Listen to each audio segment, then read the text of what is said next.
you.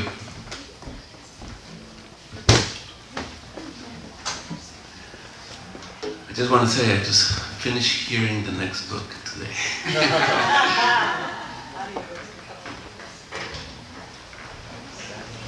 Arturo was like the straight A student in the class. Okay.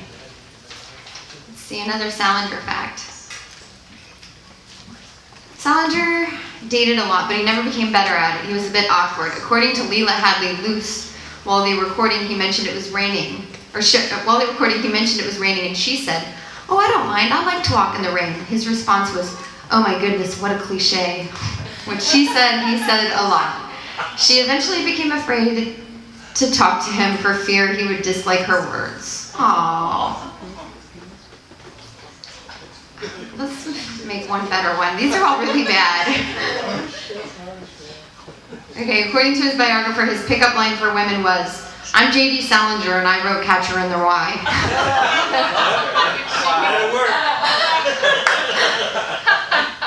Okay, next up we have a friend of mine, great songwriter, Mike Cregan. When asked about which character he resonated with, Mike said, "Neither. Seymour." Yeah. Yeah. Now I can get your sound. Okay.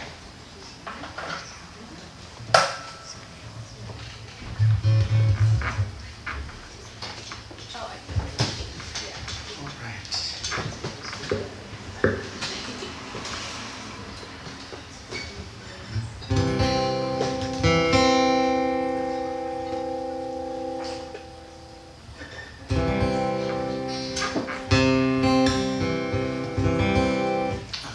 Okay. Move this a little bit here. In the first book, Franny, my first song is about something that she mentioned in talking to her date, which was terror downers. And those were teaching assistants who came in and would basically tear down the authors that the students had been reading recently, and that she didn't like it. And it got me thinking of a couple things. The first was critics, and how it's kind of an odd thing that there's this profession that's basically oriented around telling you what you just heard, what you just read, and what you just saw. And further, what to think about it, with a little bit of an undercurrent of you're a little bit too stupid to know what to think about it, so I need to tell you. And so I can see why Franny didn't really like that very much. And critics, usually they're talking about somebody that's somewhat famous and a little bit powerful. But there's another set of people who are like playwrights and authors who tear down your average Joe and your average Jane, and about what they do and how they live.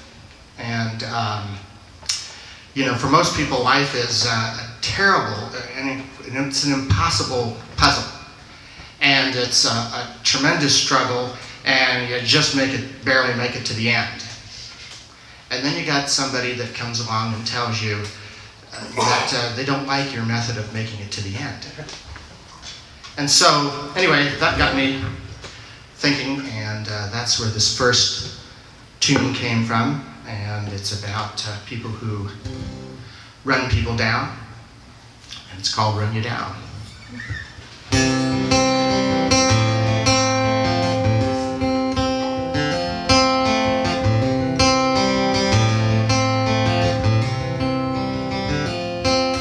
Running you down so easy to do, making you dance to my point of view. I don't even need to know your name. Running you down's my game. I'll run you down in literary style,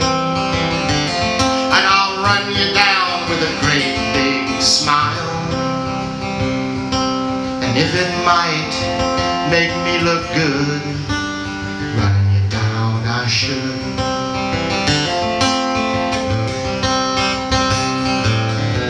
I'll be the judge of your dreams on parade, gunning them down like a sideshow arcade. I'll mow you down with my barrels of ink, so you know just what to think.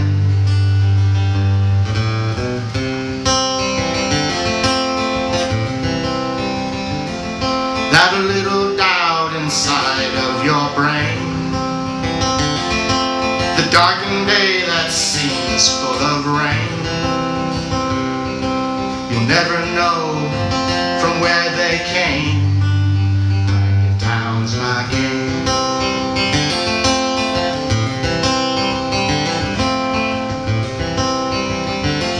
For my approval I'll just string you along, but you'll want it bad so you can belong. But if it might make me look smart, running you down I'll start.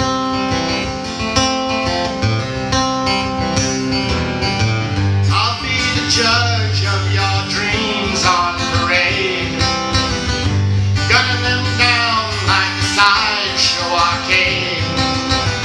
I'll mow you down with my barrels of ink,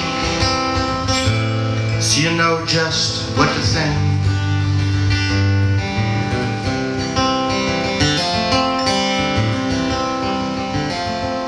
Running you down is easy to do, making you dance to my point of view. I don't even need to know your name. Running you down's my game.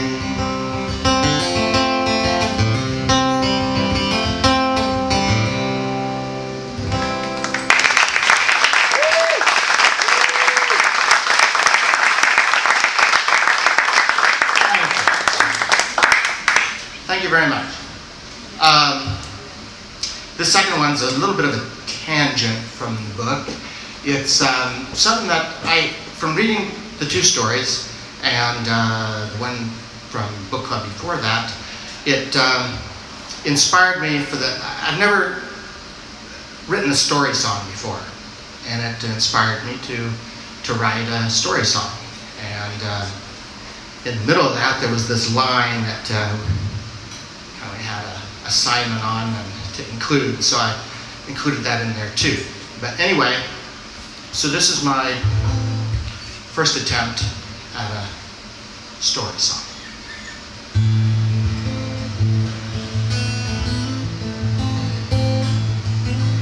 Up in Alaska, fighting the cold, on a fishing ship huddled deep in the hold.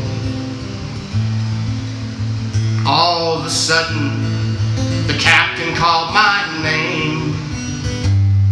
Hey kid, tell that story once again.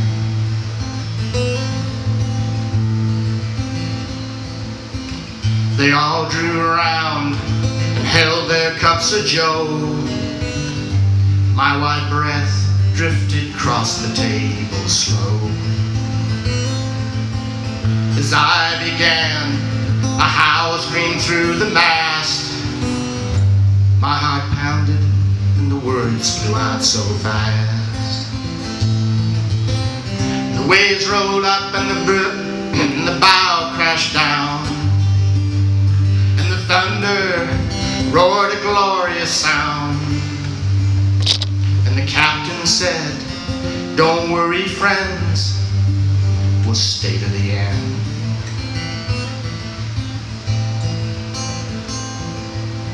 Listen, my friends, hold steady your bones.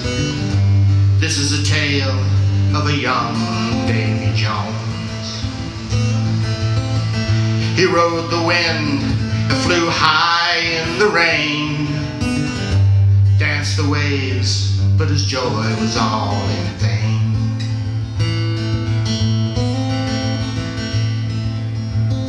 Wine and women, he never got his fill, but he was all alone come time to pay the bill. Woe to young Davy when it first became plain. The deep has no bottom and the bottom has no drain. And the waves rose up and the bow crashed down. And the thunder roared a menacing sound. And the captain said, "Oh, steady friends, we'll stay to the end."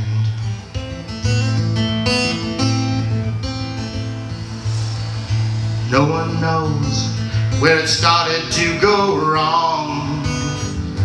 The ship rolled and the lights were all gone. The hatch caved in and the water started to rise. That's the first time I saw fear in the captain's eyes.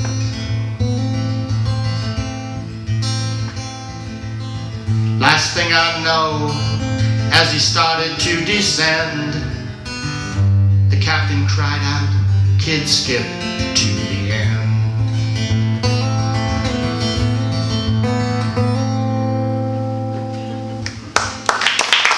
Thank you.